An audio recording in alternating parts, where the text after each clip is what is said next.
Te adoramos, Señor, te bendecimos. Tú eres nuestro Rey, nuestro Señor. Damos gracias. Tú diste tu vida por nosotros. Y por tu sangre estamos hoy en pie. Te exaltamos a ti, Señor. Dice la palabra de Dios en Isaías 53, versículos 4 hasta el versículo 7. Despreciado y rechazado por los hombres, varón de dolores, hecho para el sufrimiento. Todos evitaban mirarlo, fue despreciado y no lo estimamos. Ciertamente Él cargó con nuestras enfermedades y soportó nuestros dolores. Pero nosotros lo consideramos herido, golpeado por Dios y humillado. Él fue traspasado por nuestras rebeliones y molido por nuestras iniquidades. Sobre Él recayó el castigo, precio de nuestra paz. Y gracias a sus heridas fuimos sanados. Todos andábamos perdidos como ovejas. Cada uno seguía su propio camino, pero el Señor hizo recaer sobre Él la iniquidad de todos nosotros. Maltratado y humillado, ni siquiera abrió su boca. Como cordero fue llevado al matadero, como oveja enmudeció ante su trasquilador, y ni siquiera abrió su boca. Señor, tú eres grande y maravilloso. Tú eres el Rey de todo el universo. Honramos tu nombre, Señor.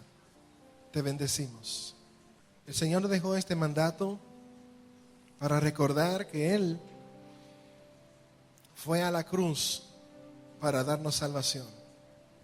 Y este pan representa su cuerpo que fue molido por nosotros. Como dice el profeta, la paz que disfrutamos los creyentes en Él, la debemos a que Él fue molido por nosotros. Así, en gratitud y adoración, comamos todos del pan. Y la noche que fue entregado, luego de disfrutar de la cena de Pascua, Él tomó la copa y la repartió entre sus discípulos. Y les dijo que esa copa representaba la sangre del nuevo pacto que hacía el Padre Celestial con la humanidad a través de Él. Él derramó su sangre para que pudiésemos estar en pie en esta nueva alianza de paz y de amor. Y así también recordamos no solamente que Él murió en la cruz, sino que resucitó y venció la muerte, y que volverá prontamente, rescatará a su iglesia y establecerá su reino. Con gozo, hermanos, tomemos de la copa. Gracias, Rey. Tú eres nuestro Redentor, nuestro Salvador. Por ti estamos en pie. En ti tenemos la victoria. Tú eres el que perdona nuestros pecados. Lo que somos, te lo debemos a ti. Gracias, Señor. Gracias por hacernos pertenecer a tu familia, la iglesia. Antes estábamos perdidos y sin esperanza, sin seguridad y sin dirección. Andábamos en la ignorancia, haciendo las cosas que considerábamos según nuestro parecer. Pero tú tuviste misericordia de nosotros. Te acordaste de que éramos simples mortales y nos hiciste venir a ti, Señor. Gracias, Padre. Gracias por hacernos conocer la luz y la verdad. Y gracias por seguir transformándonos día tras día para crecer a la estatura de la plenitud de Cristo Jesús. Te bendecimos y te adoramos, Señor. Amén. Vamos a seguir adorando su nombre y dándole gracias a Él por su presencia en medio nuestro. Que nuestra vida, Señor, en todas las cosas que hacemos, puedan resultar en adoración hacia tu nombre grande y poderoso. Tú eres santo, tú eres maravilloso. Estamos ante tu presencia con nuestros hermanos y hermanas, dándote gracias porque tú estás aquí con nosotros. Dale gracias al Señor, hermano, hermana.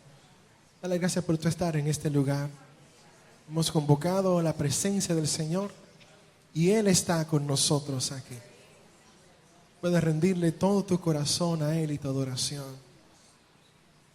Si tienes problemas o dificultades, puedes poner todo eso en las manos del Señor. Decirle: Padre, tú eres mi esperanza. En ti espero la respuesta. En ti estoy confiado. Gracias, Señor. Gracias, Señor. Dale gracias al Señor por los hermanos y hermanas que están al lado tuyo.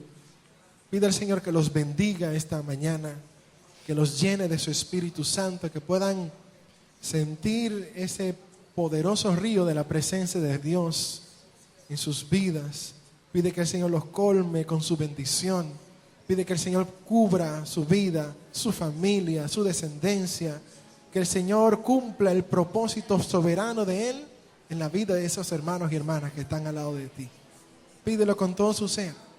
Pídelo creyendo y en confianza de que el Señor haga su obra. Si esa persona tiene alguna situación, pide que el Señor la tome en sus manos, que esa persona pueda tener esperanza segura en Cristo, de que en Él está la victoria, de que el Señor no se ha olvidado de su vida. Gloria a Dios. Ahora dale un abrazo a ese hermano, a esa hermana. Dígale: Dios te bendiga. Aleluya. Gloria a Dios. Bueno, Dios les bendiga a todos, hermanos. Estamos agradecidos de Dios de estar aquí esta mañana. Esta invitación que nos hiciera nuestro pastor Félix. Yo no he tenido tiempo de mirar mucho, pero para los que no sepan, yo soy el pastor Eduardo Burgos de la iglesia Centro Cristiano Bendición de las Caobas. Entonces estamos por aquí hoy y esta es como nuestra casa también, ¿verdad? No somos una sola iglesia. Bueno, hemos estado viendo estos temas de la campaña de familia y hoy vamos a llegar a la mitad de la campaña. Hoy vamos a ir concluyendo. Solamente nos van a quedar 3 mensajes a partir de este domingo, de este día. Y estamos muy agradecidos del Señor. Yo espero que usted haya aprendido, porque yo he aprendido muchísimo. Y fíjese que este es el primer mensaje que yo predico de la campaña. Porque allá en la Cova yo no he predicado todavía de este mensaje. Allá lo ha predicado el hermano Andy, que está predicando también hoy. Así que vamos a ver cómo nos sale en esta mañana. Entonces, hasta ahora, en los mensajes que se han estado tocando hasta la semana pasada, hemos estado tocando asuntos sobre el corazón. Y así se ha dividido la campaña, porque el material de donde estamos tomando estos mensajes, así lo trabaja. Primero el corazón, para hablar de las motivaciones y las intenciones en la familia y cómo inducir a la familia a que haga las cosas adecuadamente para la gloria y la honra del Señor. Y hoy vamos a introducir el tema a partir de la cabeza. O sea, vamos a hablar de nuestras creencias y cómo establecer las creencias en la casa y cómo hacer que la casa marche conforme a las creencias correctas. En ese sentido vamos a estar hablando mucho, sobre todo, de establecer los valores en la familia, y nos va a tomar el resto de los mensajes, tanto este mensaje como los siguientes 2 mensajes. Y ahí más o menos vamos a ir. Ahora, algo que hemos visto es que la familia, en el liderazgo que tenemos que ejercer los padres, hablamos de un liderazgo de servicio. Eso es algo que comenzamos desde el principio en la introducción de todos los mensajes. Y la crianza debe basarse en un acto de servicio. Y todo el ejercicio de liderazgo en la Biblia, que es la fuente de la verdad, el liderazgo siempre es un liderazgo de siervos. Alguien que sirve a los demás. Esa es la posición del líder. Entonces, algunas personas piensan que esa posición o esa manera de abordar el liderazgo es como al revés, como que no debe ser. Porque entonces algunos piensan, ay, se me van a subir arriba si yo soy así. Voy a tener que agradar a todo el mundo. Y eso sería una esclavitud si se viera así. Pero el liderazgo de servicio no es eso. Por ejemplo, Jesús duró unos 3 años y medio con sus discípulos, enseñándoles ese tipo de liderazgo. Si yo le preguntara a usted, ¿usted cree que Jesús anduvo para agradar a todo el mundo? O sea, haciendo lo que la gente quisiera con el fin de agradarle. Eso está loco, ¿verdad que sí? Jesús no hizo eso. Jesús no puso a sus discípulos de mequetrefes para que hicieran lo que los demás quisieran. No. Sin embargo, la posición del líder siempre es de ser el primero en servir a los demás en las cosas correctas, en el camino correcto. Entonces, el enfoque del liderazgo, como se habló la semana pasada, que era Día de los Padres, está en lo que se aprendió acerca de estar frente a la audiencia de uno. Todo el ejercicio del liderazgo, de la crianza y de la vida misma del ser humano va a depender exclusivamente de cómo yo esté frente a Dios haciendo las cosas. En todo momento, como decían los reformadores, estamos frente al rostro de Dios. Y si viviésemos todo el tiempo bajo esa perspectiva de que yo en cualquier lugar, contexto, momento de mi vida, yo estoy frente a su rostro, yo haría las cosas quizá un poquito diferente o considerando otros elementos. Entonces en eso sería la audiencia de uno. Yo siempre estoy frente a él. Entonces las prioridades en el liderazgo de servicio van a depender de eso siempre. Van a emanar de esa fuente de Dios y en eso se basaba el liderazgo de Cristo. Él envió a la gente, por ejemplo, a anunciar las buenas nuevas y a vivir de acuerdo a los valores del reino de Dios. Entonces estaban viviendo frente a la perspectiva divina. Y en eso se basa la audiencia de uno. Ahora, hoy vamos a estar hablando acerca de valores familiares. Vamos a introducir ese tema por lo menos. Vamos a ver eso en el sentido de cómo eso aporta visión y dirección a nuestros hogares. Y también las próximas semanas, aunque no voy a ser yo que venga para acá, sino unos predicadores invitados que tenemos, que van a estar conmigo hoy, los mandamos a buscar desde fuera. Ellos van a estar hablando de cómo se implementa esa visión y dirección. Y si seguimos vivos para el tercer domingo y Cristo no ha llegado, lo cual resolvería todos nuestros problemas, que Cristo llegara. Bueno, ya no hay ni que orar, porque ya se acabó todo. Entonces vamos a estar hablando en esta primera parte de la campaña, cómo permanecer en esos valores, cómo estar ahí, seguir, insistir y sembrarlos y verlos florecer. Ya luego en octubre, que estaremos en la segunda parte de la campaña, hablaremos de lo que estaremos tocando en ese momento. Ahora, hablamos de valores familiares como para introducir el tema de nuestras creencias. Hay un principio que es lo que vamos a estar abordando hoy, que dice de la siguiente manera: para guiar como Jesús, hay que descubrir la misión de la familia y cumplirla.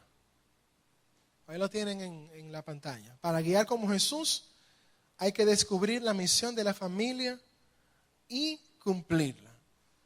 Nosotros necesitamos saber hacia dónde vamos, porque si no, nunca vamos a llegar a ningún sitio. Si usted salió y no sabe para dónde quiere llegar, imagínese usted, qué tremendo complicación usted tiene. Entonces el liderazgo y en la crianza eso también es igual. Nosotros necesitamos definir hacia dónde es que vamos a llegar. Y esa manera de plantear el liderazgo a nivel general debemos traerlo al nivel de la familia. Si nuestra familia no se sabe a dónde es que queremos llegar, no hay un rumbo a seguir. Va a ser muy difícil que la gente esté a gusto o apasionado con hacia dónde vamos como nuestra casa. Me voy a contar un poquito al final una pregunta que hice en mi casa esta semana a la luz de este mensaje, para que vea que no es usted solo que está en esto. Y que ese hombre pastor, ahí debe funcionar eso a las 1000 maravillas. Siga creyendo eso. Y le va a ir muy bien así. La idea es que se necesita tener una visión para la familia que sea precisa, que se entienda, que se comprenda, que sea fácil de saber hacia dónde que vamos. A veces, y sobre todo los hombres, tenemos eso, ¿verdad? Entendemos que todo el mundo sabe para dónde que vamos, pero nada más lo sabemos nosotros. Y usted ve a la esposa desesperada, los hijos vueltos locos, y el hombre suponiendo que todo el mundo sabe para dónde que vamos. Pero ¿para dónde que vamos? Pero ustedes deben saberlo. ¿Y tú lo has dicho alguna vez, papá? O quizás lo hemos conversado como familia. ¿Hemos armado ese muñeco juntos? Bueno, eso es necesario. Hay 4 cosas que vamos a ver hoy. Y en eso es que nos van a ayudar nuestros predicadores internacionales de este día. 4 aspectos que son necesarios para establecer esto, en cuanto a la misión y la visión, sobre todo. Lo primero tiene que ver con el propósito de nuestra familia. Es una pregunta sencilla que debemos de poder responder en la medida que vayamos aprendiendo. No es que la podamos responder de una vez, quizás tengamos ideas diferentes. Pero ¿a qué es que se dedica nuestra familia? ¿Cuál es el llamado de nuestra familia? ¿A qué Dios nos puso? ¿Cuál es el propósito de Dios para con nosotros? Lo segundo sería, ¿cuál es la imagen del futuro de nuestra familia? ¿Cómo será nuestra familia hacia adelante si hoy cumplimos nuestra misión? Todos los que estamos aquí tenemos un resultado de eso. Porque somos ese producto. Estamos siendo el resultado de algo que anteriormente se sembró. Lo que se estamos planteando con esto de esa imagen del futuro, que usted se ilustre dónde usted quiere ver hacia adelante su familia para que hoy comience a hacerlo. Eso sería el segundo elemento. El tercer elemento son los valores, que es lo que va a dar soporte a todo ese caminar en la misión. ¿Qué asuntos defiende nuestra familia? ¿Qué cosas nosotros estamos dispuestos a luchar, a no negociar, a vivirlos, a defenderlos? Y cuarto, en cuanto a las metas, eso nos va a ir dando una manera práctica de cómo vamos avanzando en esa misión, las cosas que vamos cumpliendo en el camino, las cosas que se van logrando. Eso va a ser parte de nuestra historia y eso va a ser parte de nuestros logros como familia.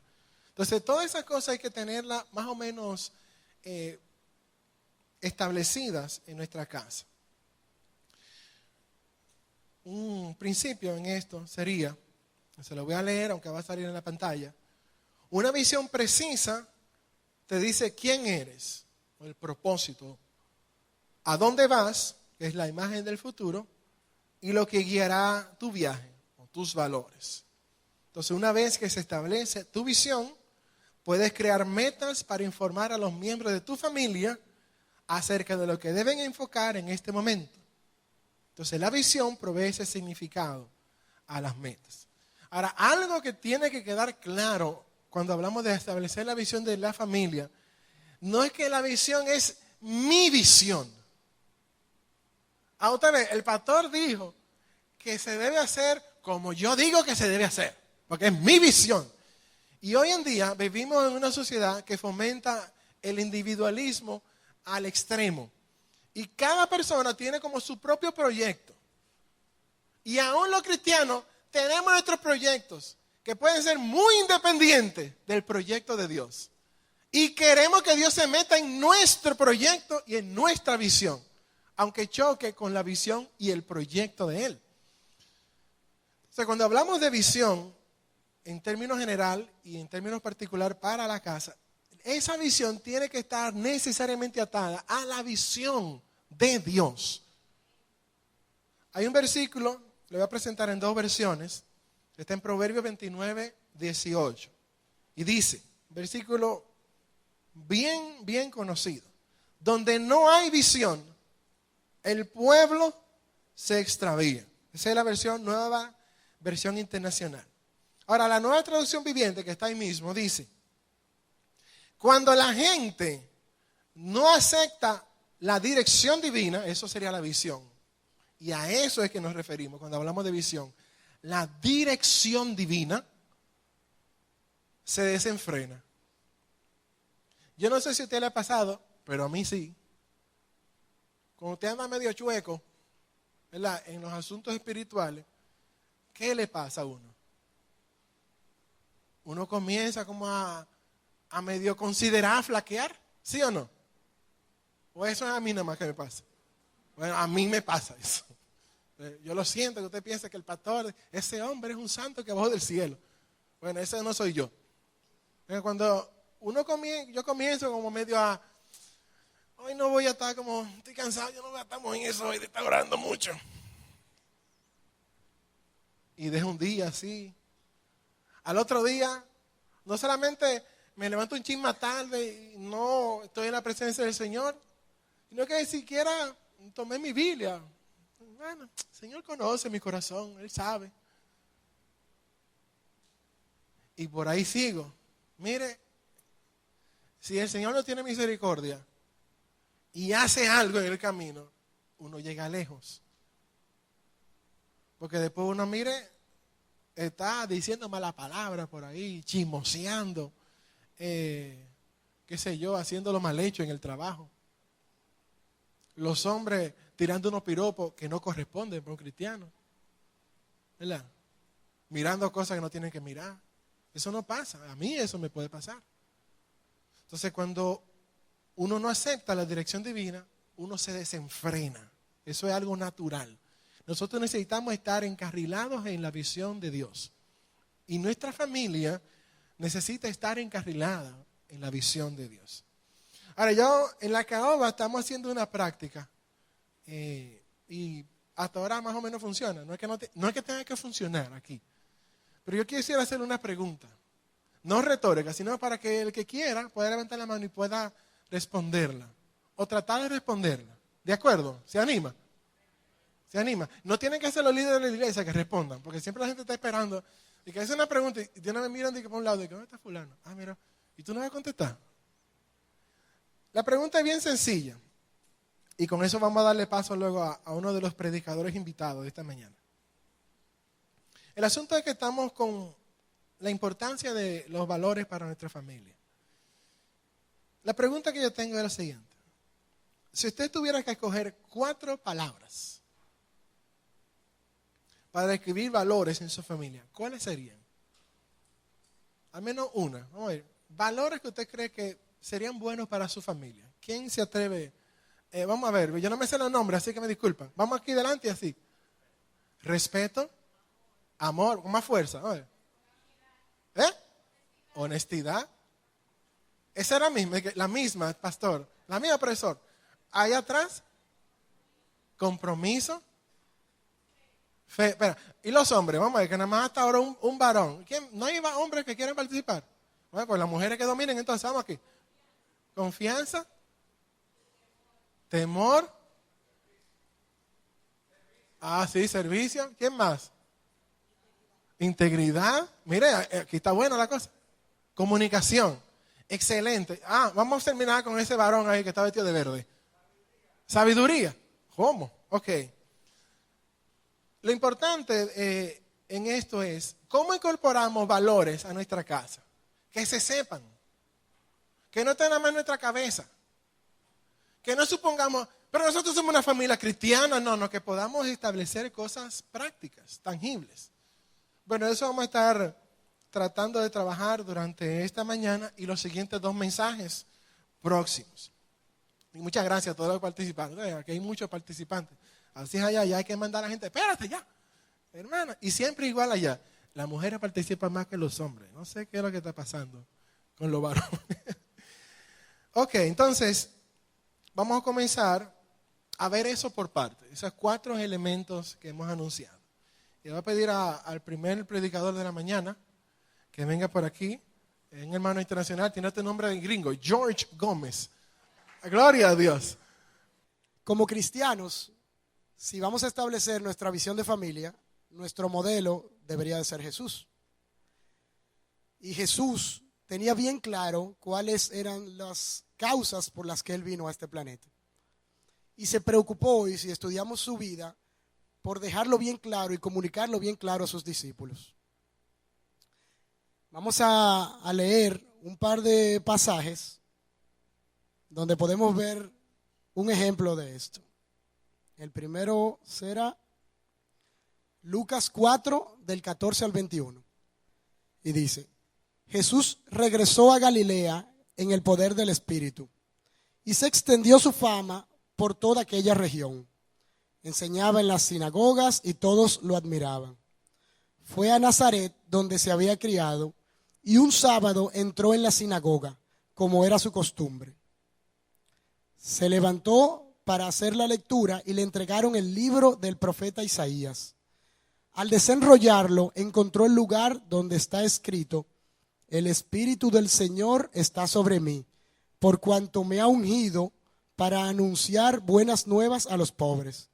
Me ha enviado a proclamar libertad a los cautivos y dar vista a los ciegos, a poner en libertad a los oprimidos, a pregonar el año del favor del Señor.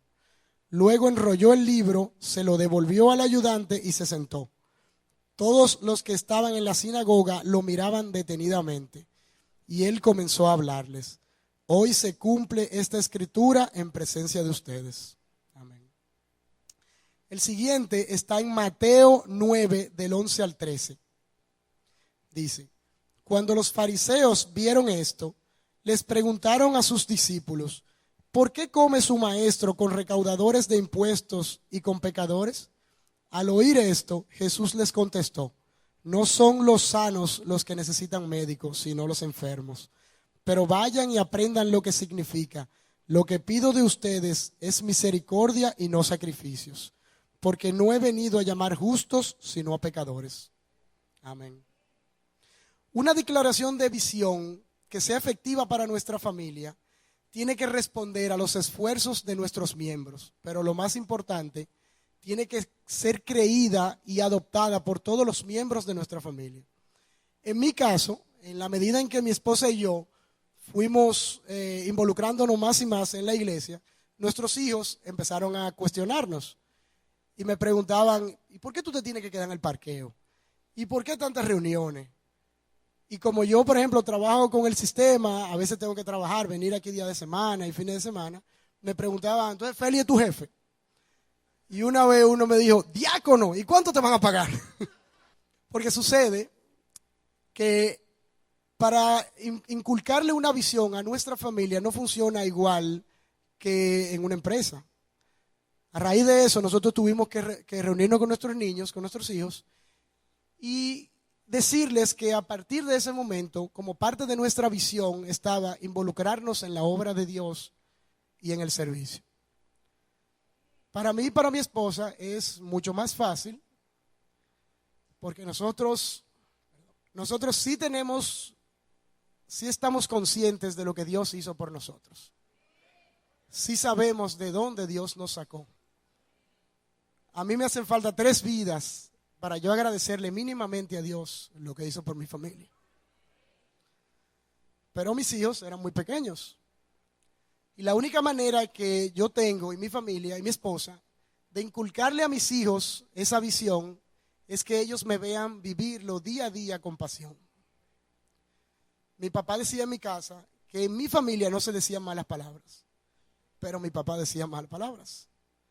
Y como resultado, aún hoy yo lucho con ese tema.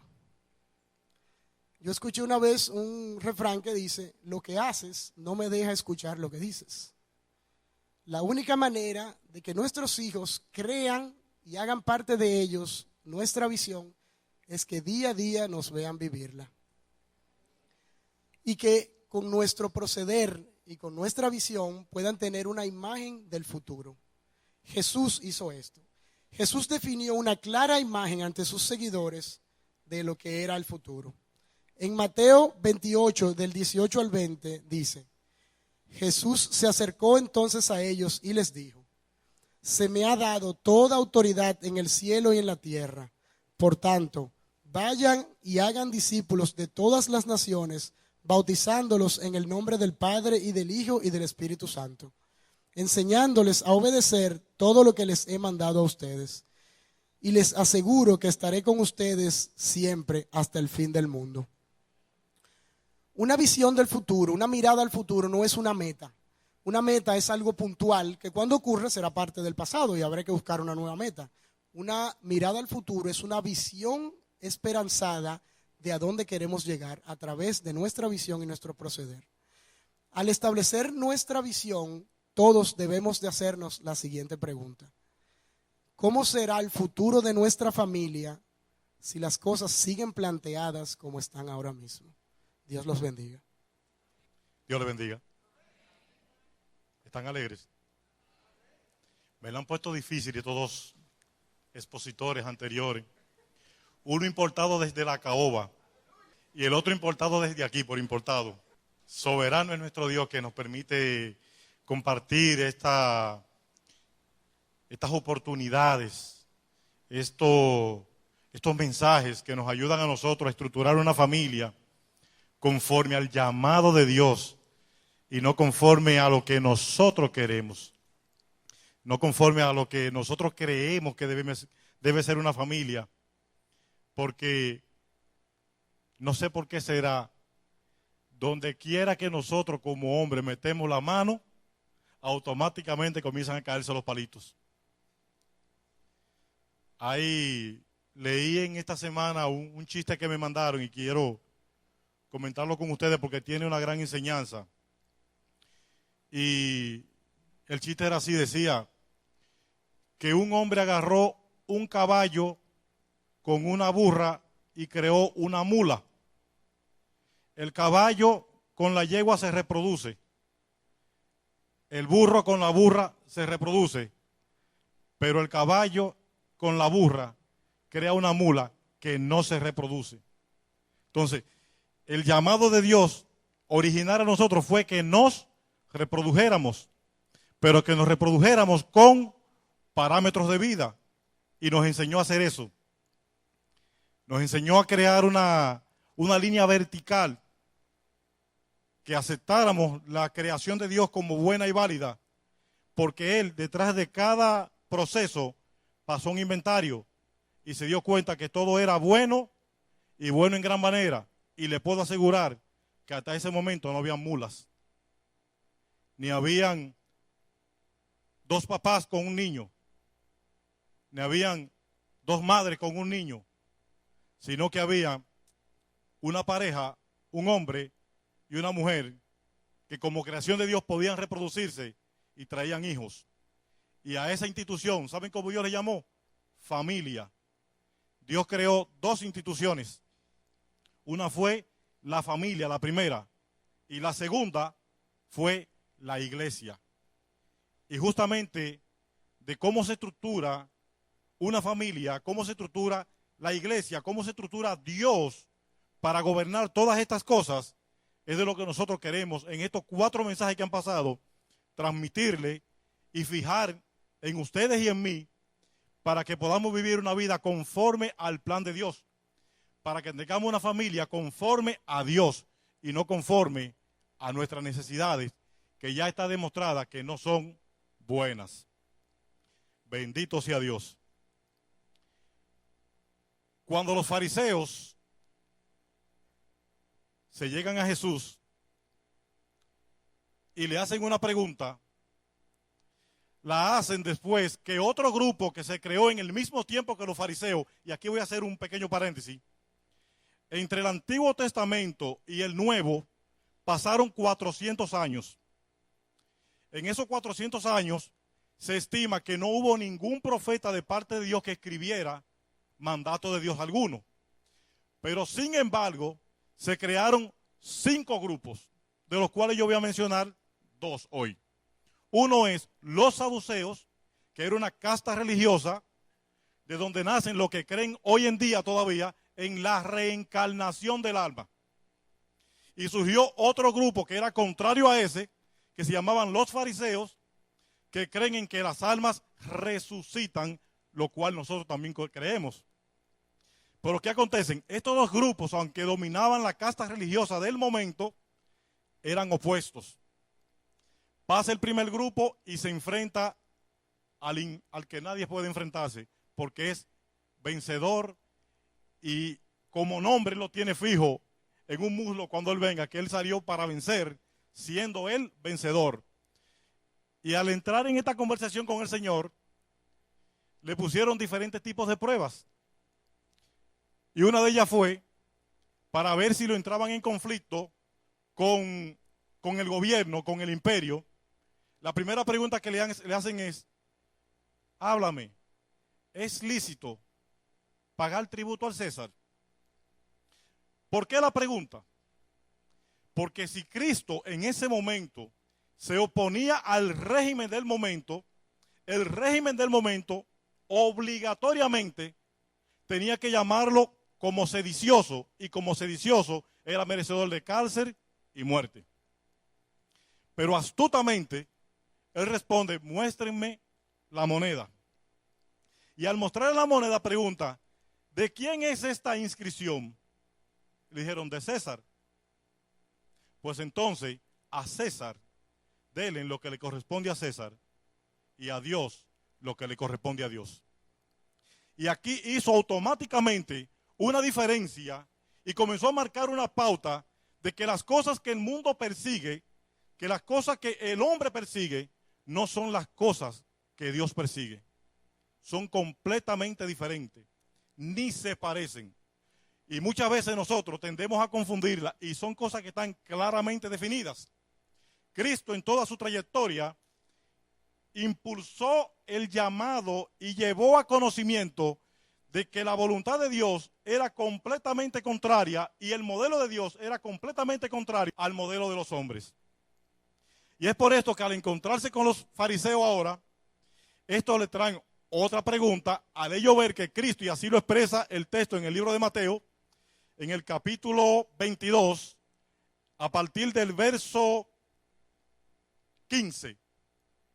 En el verso 15 que está la conversación con los saduceos, y a partir del verso 36 está la conversación con los fariseos. Oiga lo que acontece. A los fariseos ver que Cristo había detronado de plano a la casta de los saduceos, le entraron por otra vía y se fueron por el lado religioso. No pudieron vencerlo por el lado de la política. Cristo no vino a trabajar con política, aunque es Rey de Reyes y Señor de Señores. Le entraron por el lado de la religión diciéndole: ¿cuál es el más grande de los mandamientos? Y esta pregunta tenía dos ganchitos dentro. El primero era: para el pueblo de Israel era obligatorio conocer ese primer mandamiento. De hecho, en uno de los mensajes del pastor Félix mencionó una palabrita que parecía como un chiste: filatelia. La filatelia era una pequeña cajita que el primer mensaje que tenía adentro era justamente este mandamiento. Pero si nosotros nos vamos al origen del mandamiento, nos damos cuenta que era diferente como Cristo lo dijo. Y sin embargo, el otro mandamiento que resume no aparece así en la Biblia. Y lo voy a explicar. Me gustaría primero que compartamos el texto que está en el libro de Mateo. Los que trajeron Biblia. ¿Cuáles trajeron Biblia? Aquí vamos a ver, levántenla. Ah, pues esto es un pueblo bibliófilo. Tiene Biblia. Mira, Eduardo, es una Biblia para dos. Es una Biblia para dos. Ah, pues está bien, vamos a perdonarla por eso. Pero vamos a leer, vamos a compartir. Libro de Mateo, bendito sea el Señor. Libro de Mateo, capítulo 22. Está en la pantalla, pero vamos a buscarlo en la Biblia porque normalmente el que me conoce sabe que yo nunca leo exactamente la parte que se proyecta, porque las claves de las interpretaciones y del conocimiento o están en los versos que preceden o están en los versos que suceden. Y por eso me gusta leer la sentencia completa. Mateo, capítulo 22. Y aquí voy a leer desde el verso 34. Dice: entonces los fariseos, oyendo que había hecho callar a los saduceos, se juntaron a una. Y uno de ellos, intérprete de la ley, preguntó por tentarle diciendo: maestro, ¿cuál es el gran mandamiento en la ley? Jesús le dijo: amarás al Señor tu Dios con todo tu corazón y con toda tu alma y con toda tu mente. Este es el primero y grande mandamiento. Y el segundo es semejante: amarás a tu prójimo como a ti mismo. De estos dos mandamientos depende toda la ley y los profetas. Jesús está refiriendo el momento en que Dios con su dedo escribe una tabla. Y en esa tabla escribió 10 primeras sentencias. Óigame como digo, 10 primeras sentencias, porque los mandamientos de Dios no eran 10, eran muchísimos. Porque Dios estaba constituyendo un pueblo.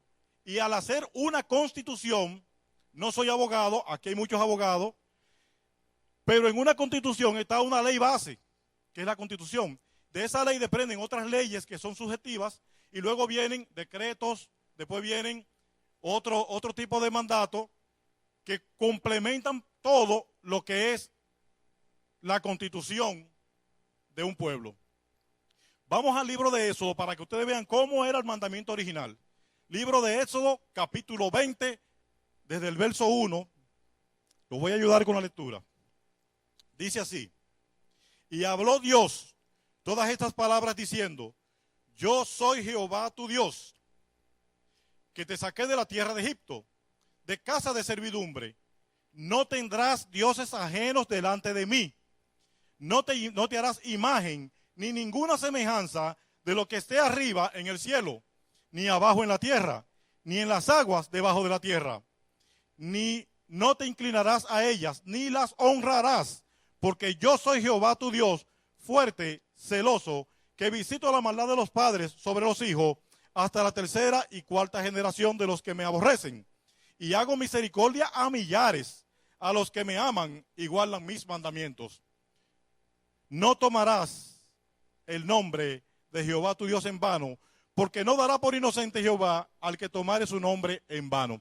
Fíjense cómo este mandamiento está resumiéndose en la persona de Dios, pero comienza a poner vallas y a decirle: no es que solamente tú me vas a honrar, no es que solamente tú me vas a amar, es que no vas a poner a nadie, absolutamente a nadie, al lado mío. Todavía aquí, este mandamiento se ve muy diferente a la forma que Jesús lo resumió. ¿Por qué? Si ustedes recordarán, los que conocen esta historia, esa primera tabla fue rota y Dios se la hizo beber al pueblo. ¿Por qué? Para que ellos comenzaran a sentir desde su interior el dolor de haber consumido algo que Dios había hecho por ellos, porque traicionaron a Dios con una fornicación espiritual. Sin embargo, viene otra oportunidad y se escribe el Deuteronomio. La palabra Deuteronomio viene del hebreo, que significa deutero, que es segundo, y nomio, ley, es decir, la segunda ley, segunda oportunidad. Y en esta, sí, el mandamiento se parece más a lo que Jesús está enseñando, pero aún así, el segundo mandamiento no aparece textual. Vamos al libro de Deuteronomio, capítulo 6, y veamos cuál es el gran mandamiento. De hecho, en esta forma, era que había que ponerlo en la filatelia, y ellos le llamaron con un nombre, le llamaban Shemat. Y Shemat es la enseñanza esencial del pueblo con relación a Dios. En esta enseñanza, Dios está excluyendo toda posibilidad de que el pueblo pueda llegarse a otro Dios que no fuera Él. Y por eso a Jesús lo tientan a ver si Él se equivoca y dice: no, es que como Dios podemos servir otra cosa. Al contrario, Jesús en todo momento, cuando estaba enseñando sobre cómo debíamos estructurar nuestra familia, dejó bien claro que no había posibilidad alguna de servir a dos señores. Y el otro señor, el cual es muy poderoso, a él le llamó Mamón. Pero en el hebreo sinaítico le llamaban con otro nombre. Se llamaba, y ustedes lo conocen hoy en día y lo utilizan muchas veces. Sin embargo, no nos damos cuenta de quién estamos hablando. Se llama alhajas. En el hebreo sinaítico, a las riquezas se le llamaba alhajas, y alhajas era un dios. Y le puedo poner un ejemplo. Si ustedes van a una fila de un banco y usted llega bonito, con su saco, podría llevar la cantidad que sea a depositar, y la fila está muy larga, usted lo colocan en la última parte. Pero si llega don Pepín Corripio, automáticamente esa fila dejó de ser y a él lo llevan aparte por otro lado. ¿Ustedes saben por qué? Porque él tiene alhajas y las alhajas son poderosas. Jesús enseñó que en el caso de nosotros es todo lo contrario. No funciona así. Miren cómo dice el Shemá de Israel. Estos pues son los mandamientos, estatutos y decretos que Jehová vuestro Dios mandó que os enseñase, para que los pongáis por obra en la tierra a la cual pasáis vosotros para tomarla, para que temas a Jehová tu Dios, guardando todos sus estatutos y sus mandamientos que yo te mando, tú, tu hijo y el hijo de tu hijo, todos los días de tu vida, para que tus días sean prolongados. Oye pues, Israel, y cuida de ponerlo por obra, para que te vaya bien en la tierra que fluye leche y miel. Y os multipliquéis como se ha dicho, como te ha dicho Jehová, el Dios de tus padres. Oye Israel, Jehová nuestro Dios, Jehová uno es. Y amarás a Jehová tu Dios de todo tu corazón y de toda tu alma y con todas tus fuerzas. Y estas palabras que yo te mando hoy estarán sobre tu corazón y las repetirás a tus hijos. Y hablarás de ella cuando estés en casa y andando por el camino y al acostarte y cuando te levantes, y las atarás como una señal en tu mano y estarán como frontales entre tus ojos, y las escribirás en los postes de tu casa y en tus puertas. Miren ustedes cómo Dios le está estableciendo cuál es el camino, cuál es la guianza, cuál es la estructura y cuáles son los valores bajo los cuales nosotros tenemos que fundamentarnos y caminar.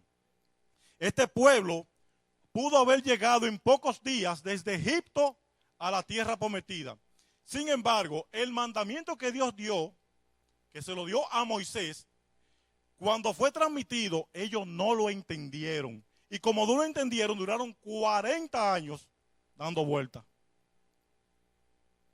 Entonces, aquí vuelvo a retomar lo que decía con mucha sensatez el pastor importado desde la Caoba, que decía que cuando usted no tiene un rumbo a donde coger, no tiene una meta, usted no tiene algo bien trazado, usted no sabe a dónde va. Y como no sabe a dónde va, hubo alguien que dijo que cualquier camino te lleva a cualquier lugar. Y si usted quiere llegar a cualquier lugar, entonces no elija ningún camino. Sin embargo, fíjense aquí cómo Dios no trabaja así. Dios comenzó a establecer las pautas, el ritmo, la forma, el lugar, el punto donde debían caminar y hacia dónde debían dirigirse. Y le dejó bien claro, sin mí no es posible hacer nada de esto. Sin mí no hay la mínima posibilidad de que el éxito que ustedes están buscando lo puedan asegurar. Bendito sea el Señor. Cristo, Dios en esencia, hombre 100%, habíamos dicho en mensajes anteriores que se había dedicado toda su vida a enseñar que ante cualquier evento, Dios es único y primero. Y que teníamos que tener esa audiencia de uno. Y que Él era el troncal del cual nosotros debíamos depender en todo tiempo. Porque sin Él, Él mismo lo dijo, nada podemos hacer. Nada podemos lograr.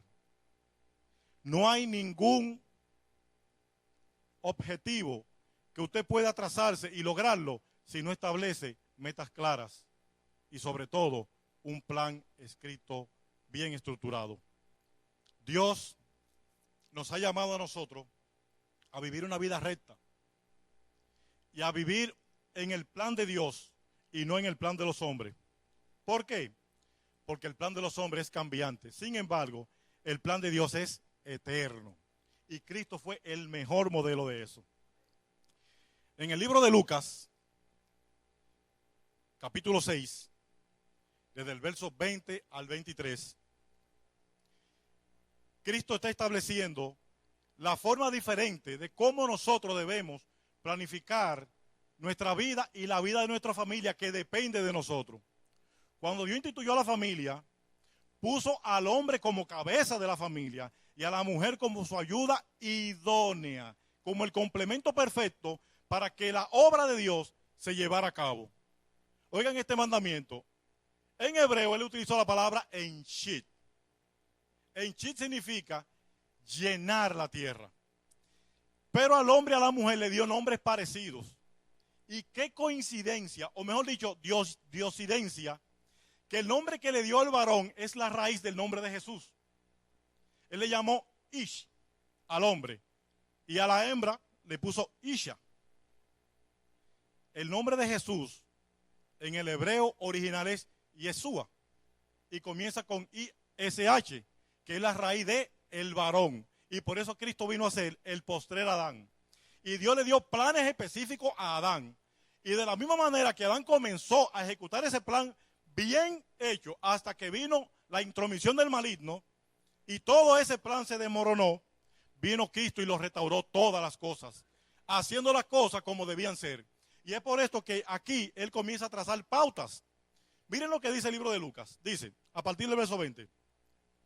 Él entonces dirigió la mirada a sus discípulos y dijo: dichosos ustedes los pobres, porque el reino de los cielos les pertenece. Dichosos ustedes que ahora pasan hambre, porque serán saciados. Dichosos ustedes que lloran, que ahora lloran, porque luego habrán de reír. Dichosos ustedes cuando los odien, cuando los discriminen, los insulten y los desprestigien por causa del Hijo del Hombre. Alégrense en aquel día y salten de gozo. Pues miren que les espera una gran recompensa en los cielos. Dense cuenta de que los antepasados de esta gente mataron así a los profetas. En el libro de Mateo, que aparece este mismo texto, me gusta cómo concluye, que dice: alégrense y gócense cuando digan todas esas clases de cosas contra ustedes. Una palabrita clave, Eduardo: mintiendo. Porque si lo están diciendo con razón, entonces prepárese, que su tablazo le llega. Tenemos que estar siempre prestos para que cuando digan toda esa clase de cosas contra nosotros sea mintiendo. ¿Por qué? Porque mientras sea mintiendo, nuestro galardón en los cielos está asegurado. Bendito sea Dios. Una visión, una misión, un conjunto de valores, unas metas. Esa visión que explicaba nuestro hermano Jorge, que cuando usted toma unos binoculares, imagínese unos binoculares que ven su vida, la de su familia, la de su nación, la de su país, la del mundo, y usted la proyecta hacia el futuro, en lo lejos. ¿Cómo usted ve allá, en lo más profundo, allá en lo lejos, cómo usted ve su familia? ¿Cómo usted, en esa distancia, usted puede comenzar a hilvanar y a entretejer el futuro de su familia? Pero ¿qué cosa? No depende de nosotros solamente. Una misión. ¿Cómo yo veo en el mediano plazo esa estructura de mi familia? ¿Para qué existe mi familia? ¿Por qué fue plantada mi familia en esta tierra? ¿Y por qué tuvo que ser plantada en la República Dominicana? ¿Y por qué mi familia tiene que ser parte de esta iglesia? ¿Y por qué esta iglesia tiene que ser parte de Dios? Esas son de las preguntas que ahorita el pastor Eduardo refería, para que quizás no buscando una respuesta verbal de ustedes, sino buscando una forma de meditación para que comencemos a ver cómo está ahora mi familia y cómo yo quiero que esté en los próximos 10, 15, 20 años si Cristo no ha venido antes. La estrategia, y aquí tengo que hacer otro paréntesis, en los niveles organizacionales hay 3 niveles básicos. El primero es el nivel estratégico. Y esto, que César es un maestro en eso. Sí, César.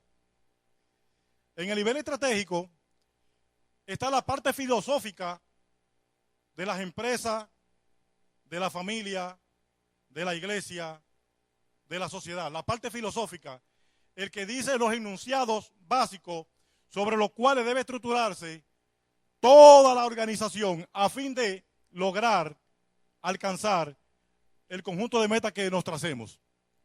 El lugar intermedio, y he escuchado mucha gente diciendo, no, que eso es una estrategia, cuando está en el nivel medio. En el nivel medio existen las tácticas. Las tácticas no son más que la forma en que la estrategia se va a lograr. Y se define estrategia como el cómo de hacer las cosas, valga la redundancia. ¿Cómo voy a hacer para lograr algo? En sentido amplio y filosófico, pero en sentido ya más aterrizado, más llevado a la práctica, están las tácticas. Luego del conjunto de tácticos, y ahí entra en función la familia, la iglesia como táctica, y en la estrategia está Dios como cabeza. Luego vienen los niveles operativos.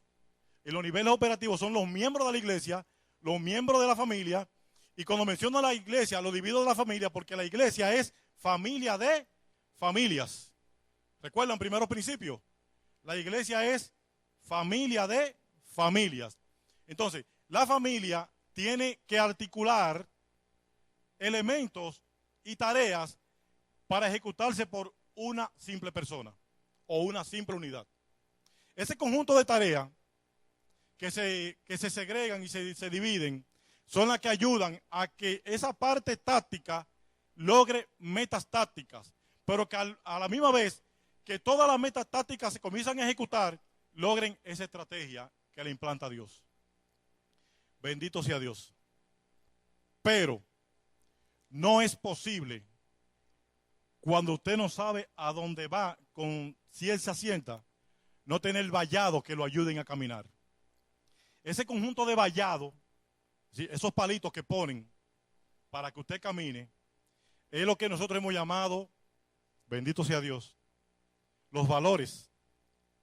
Los valores lo obligan a usted a enrutarse por una vía y no salirse de ella. En planeación estratégica esto se le llama los no negociables. Y son no negociables porque son el fundamento por lo cual usted no puede ni torcer ni a izquierda ni a derecha.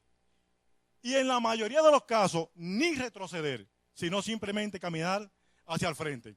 A mí me gusta como Pablo ilustraba el proceso de él caminar en pos de Jesucristo. Él decía, yo aún no pretendo haberlo alcanzado, pero cada día me extiendo hacia el frente, como el que está llegando a la meta. Y él no miraba ni a izquierda ni a derecha, sino que todos los días se esforzaba para caminar un paso más hacia el frente, nunca atrás, ni siquiera para coger impulso. En mi familia en lo particular, nosotros enunciamos un conjunto de valores. Y le voy a dar a la vez un testimonio de una persona que conocí. Nosotros enarbolamos 4 básicos. Y el primero era integridad. Nosotros tenemos que vivir una vida íntegra. Y elegimos integridad porque integridad envuelve a otros muchos valores, como la honestidad también. Una persona que es íntegra es una persona que está vertical totalmente y no se tuerce a ningún lado. No hay posibilidad de que en medio del camino usted tome un atajo. No hay posibilidad alguna de que cuando esté caminando por un ofrecimiento extraño, usted se devuelva. No, de ninguna manera. Esos valores nos fuerzan a seguir hacia adelante. El segundo es, nosotros somos gente de fe, le creemos a Dios. Y como gente de fe, tenemos que vivir como gente de fe. No hay posibilidad alguna, hermanos queridos, de que usted diga que usted es una persona de fe y viva una vida desenfrenada, alejado del plan y el propósito de Dios. No se puede. Si usted es una persona que decidió firmar por mutuo propio de que usted se adhería a los valores que Dios establecía, entonces hay que vivir conforme a esos valores. Y entre ellos está vivir una vida de integridad, vivir una vida de fe. Y un tercero, una vida de gozo. Aún las cosas que usted ve como muy terribles, que las ve como muy malas, para Dios no funcionan así. Alguien fallece, usted no quiere que fallezca. Pero en el plan de Dios, Dios tenía un propósito con eso. Usted de la buena primera está en la opulencia y la rueda dio una vuelta y usted cayó abajo. En el plan de Dios, esto no es un fracaso, es simplemente una oportunidad más para ver la mano de Dios obrar. En los 21 días con propósito que duramos nosotros, pudimos aprender grandes cosas de varones que pasan muchas veces desapercibidos aquí. Y pudimos recibir grandes enseñanzas por la valentía de ellos de testificar cómo después de haber estado en un lugar preponderante, por no tener una meta clara, por no tener un objetivo claro, por no tener buenos parámetros y buenos valores, hoy están pasando calamidades, pero aún en medio de esas calamidades aprendieron la lección y a Dios le están dando la gloria. Cuando decidimos poner el nombre de hombres de valor, realmente lo hicimos quizás sin entender la preponderancia que tendría este grupo, este tema. Y sin embargo, muchos de estos hermanos dieron cátedras de ver cómo al enfilarse, cómo al adherirse a la voluntad perfecta de Dios, comenzaron a cambiar cosas grandes. Cosas que ellos veían como imposibles, hoy la ven como posibles. Cosas que ellos veían como trágicas, hoy la ven como una bendición. A sabienda de que la bendición de Dios es la que enriquece y no añade tristeza con ella. Bendito sea Dios.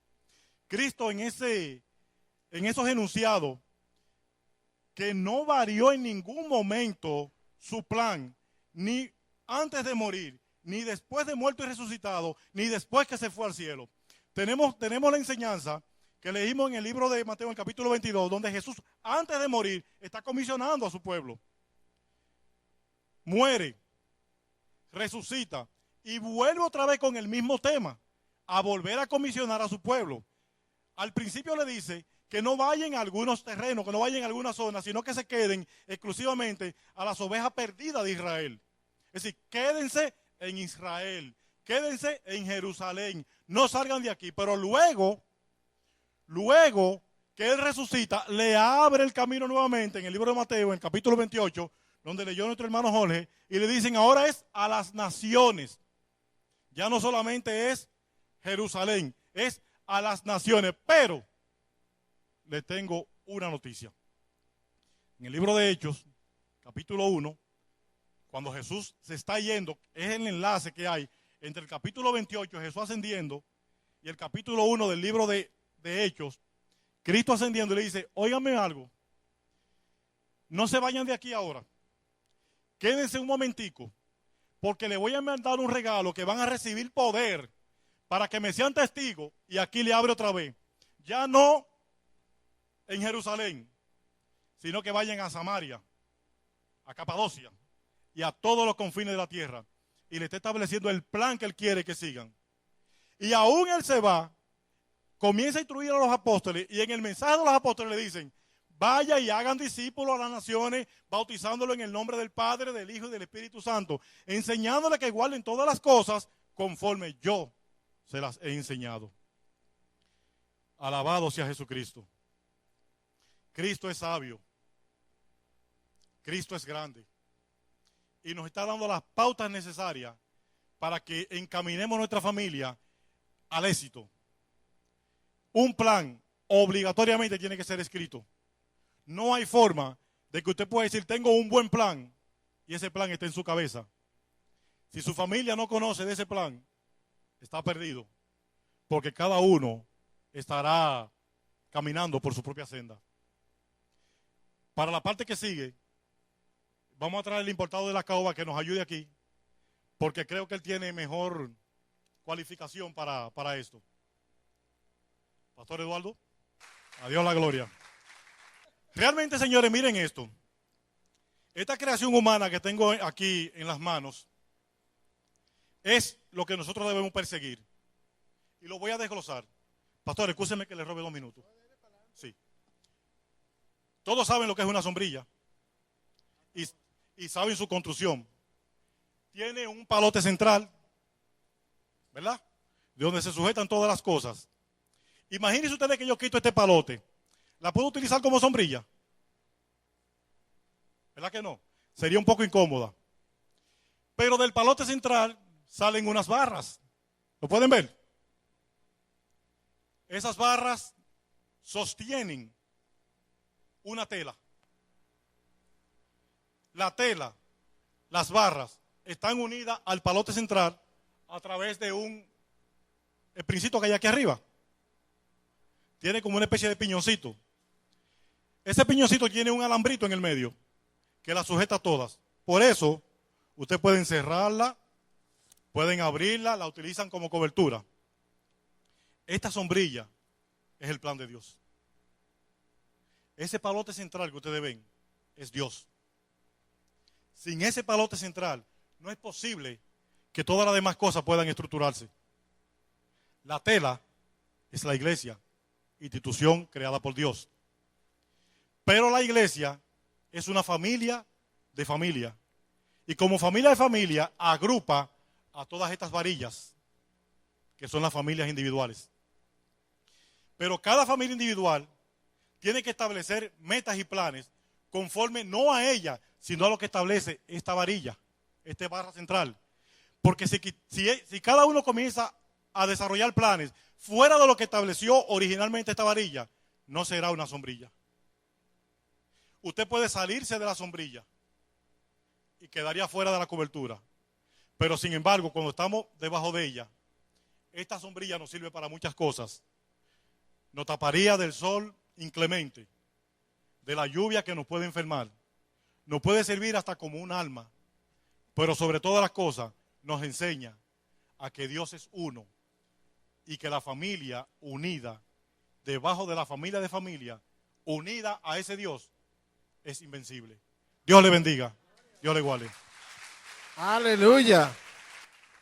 Ya hay que decirle a Félix que ya no hay que invitar a nadie, ¿verdad? No, gloria a Dios. Tremendo. Estos hermanos, la iglesia debe sentirse feliz porque están produciendo. Amén. Líderes y hermanos que aceptan el reto.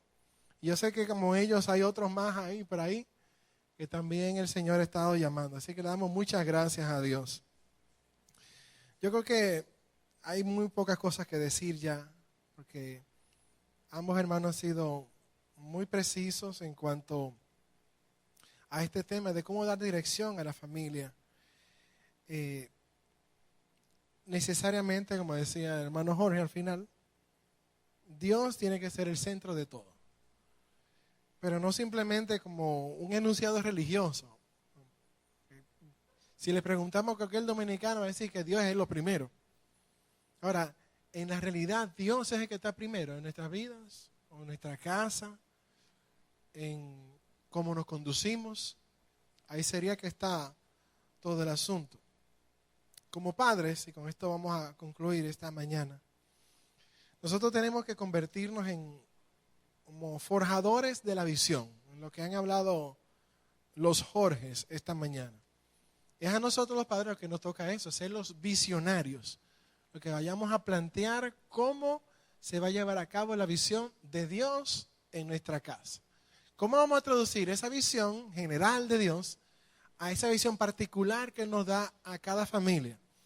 Cada uno de nosotros tiene un propósito como familia. No es un propósito al revés, como decía Jorge, ¿por qué mi familia pertenece a esta iglesia? ¿Y por qué estoy en este país? A veces esa pregunta se pone al revés. No como un porqué de buscar una razón para servir, sino una razón para lamentarse. ¿Por qué tuve que nacer en este país? ¿Por qué tuve que estar en esta familia? ¿Y por qué tengo que estar en esta iglesia? Hermano, eso no es así que se busca la forma en que Dios funciona.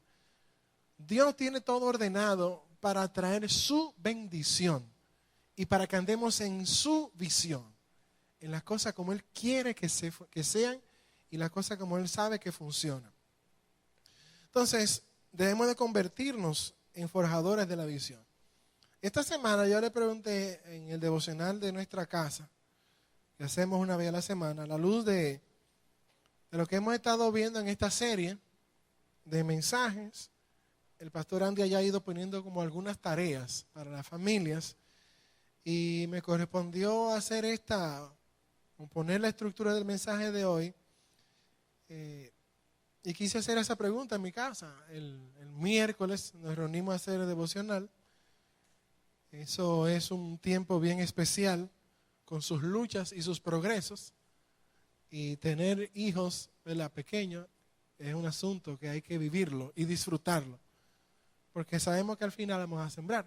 Yo le preguntaba, si yo le preguntara cuál es la misión de nuestra familia, ¿cuál sería? Tremenda respuesta. Y dije, yo sabía que iba a ser esa la respuesta.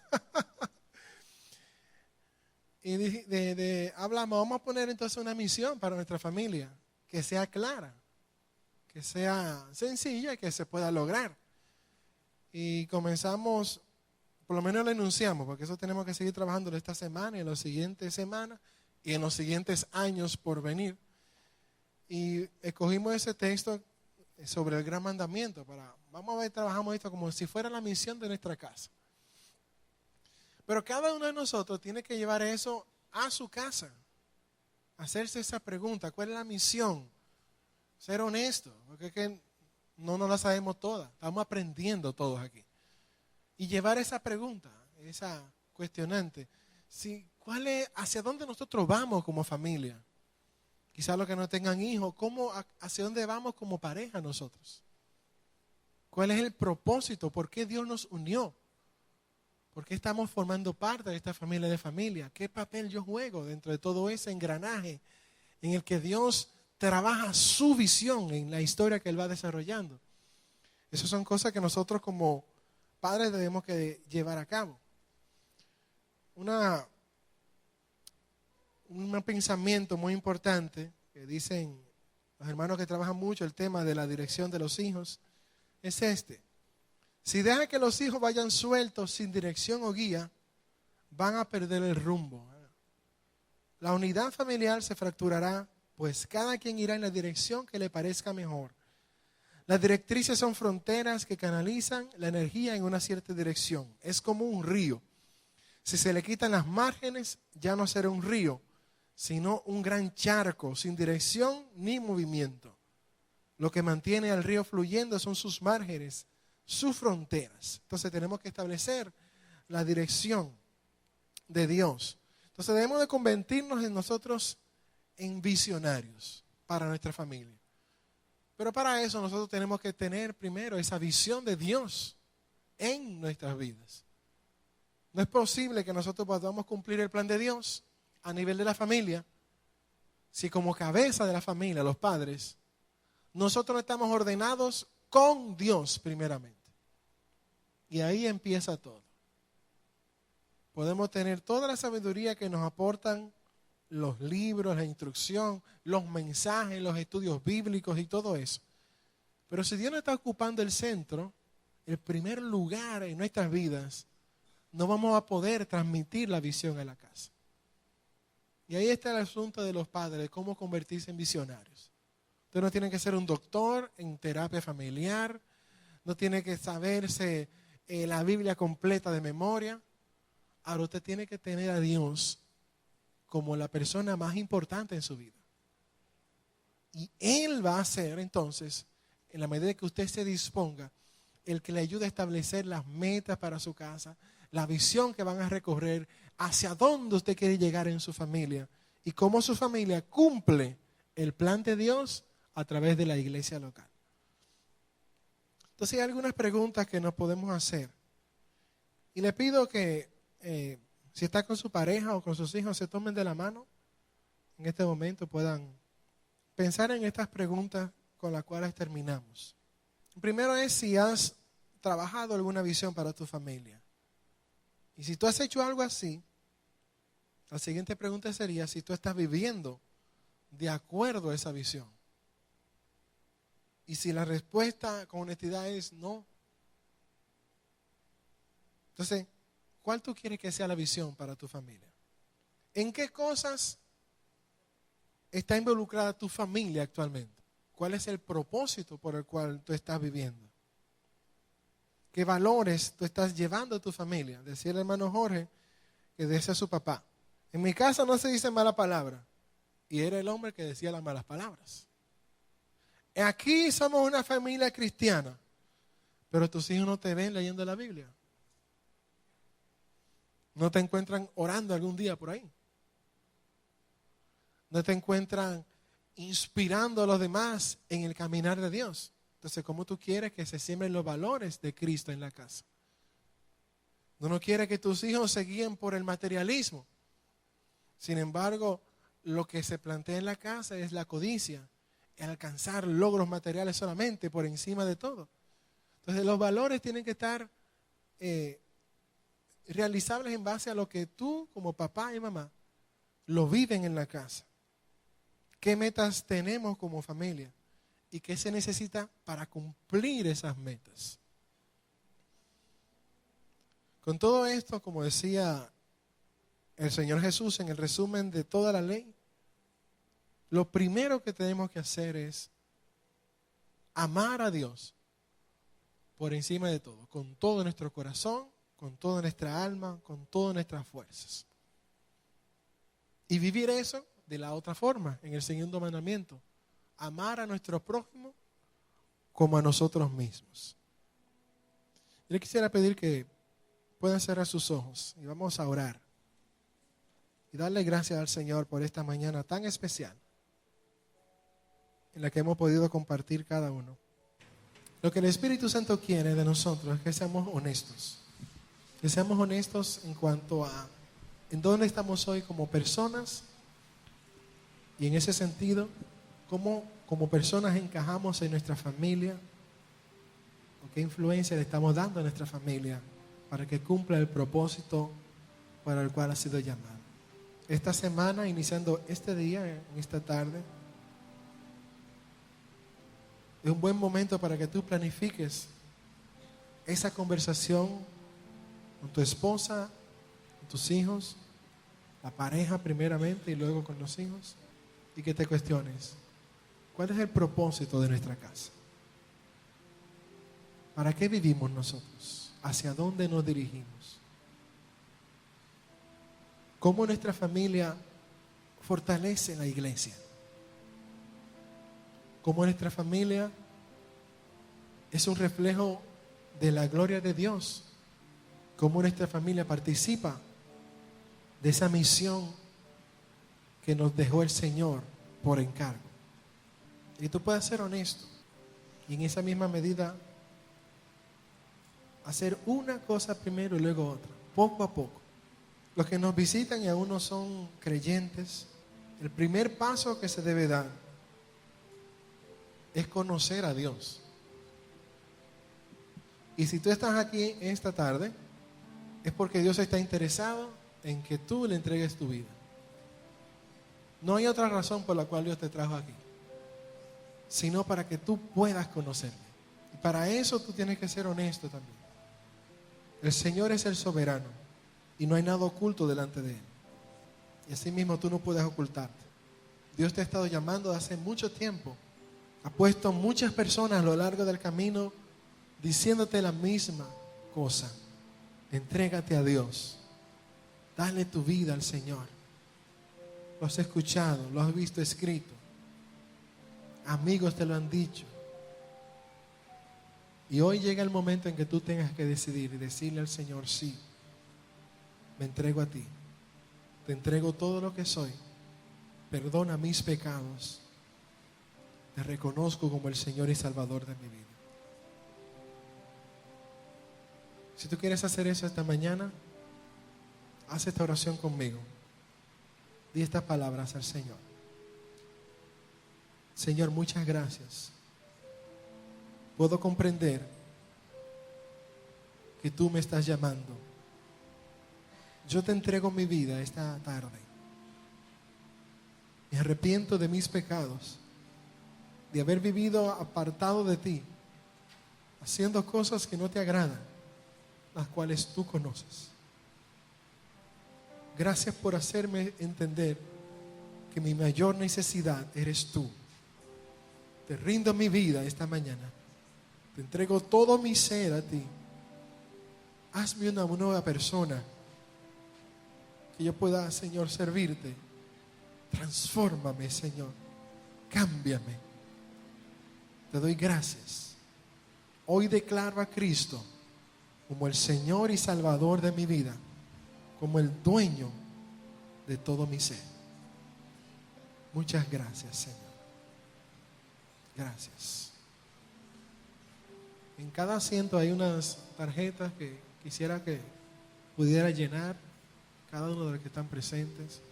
Y si tú has decidido entregarle tu vida a Cristo, que nos los hagas saber, para así poder ayudarte en tu caminar en el Señor. Podemos darle gracias al Señor con una alabanza. Voy a pedir que si pueda se ponga de pie y cantemos junto al grupo esta canción para adorar el nombre del Señor.